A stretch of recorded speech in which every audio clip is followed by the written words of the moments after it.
Morning Business, le débat. Bon, Christophe Jacubizine fait les questions et les réponses. Donc il y a un Conseil européen extraordinaire cet après-midi, 15h à Bruxelles.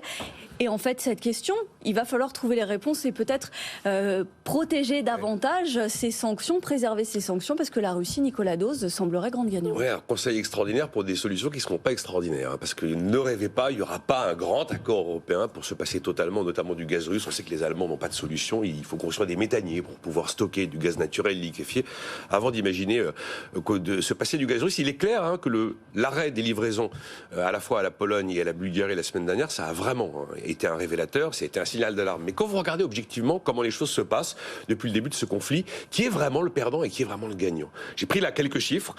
Tous les jours d'abord, les ventes d'hydrocarbures de la Russie vers chez nous, ça continue. On est là, on agite les bras, mais concrètement, les livraisons sont là. L'Union européenne a versé en moyenne depuis le début du conflit 22 milliards d'euros par mois à la Russie. En temps normal, il y a un an, c'était 12 milliards d'euros par mois. Les exportations de pétrole russe vers l'Union européenne et la Turquie reculent de 30% entre janvier et avril, mais sur la même période, les cours prennent 33%. Et idem d'ailleurs sur le gaz russe, les exportations vers chez nous, eh bien c'est moins 27%, mais sur la période, les cours augmentent de plus de 80%. Et si vous regardez ce que la Russie a engrangé de ventes d'hydrocarbures, 62 milliards d'euros sur les 2 premiers mois du conflit. Donc, franchement, aujourd'hui, quelles sont les menaces actuellement? C'est pas un écroulement de l'économie russe, même si effectivement la population vit de l'inflation. Mais on voit que même avec son décret du mois de mars, c'est un peu une illusion l'histoire des paiements en roubles. On voit bien comment ça se passe. Finalement, c'est une conversion qui va être réalisée par Gazprom Bank au terme de l'opération. Mais en attendant, le rouble a retrouvé quasiment son niveau d'avant-crise. Et les perdants, ils sont où?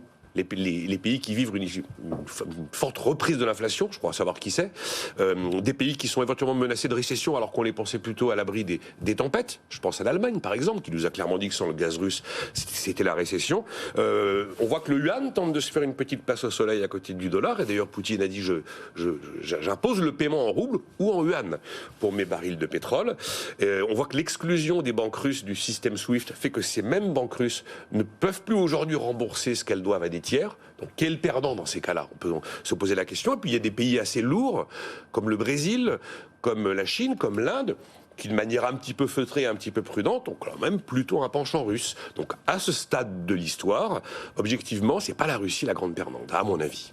Jean-Marc.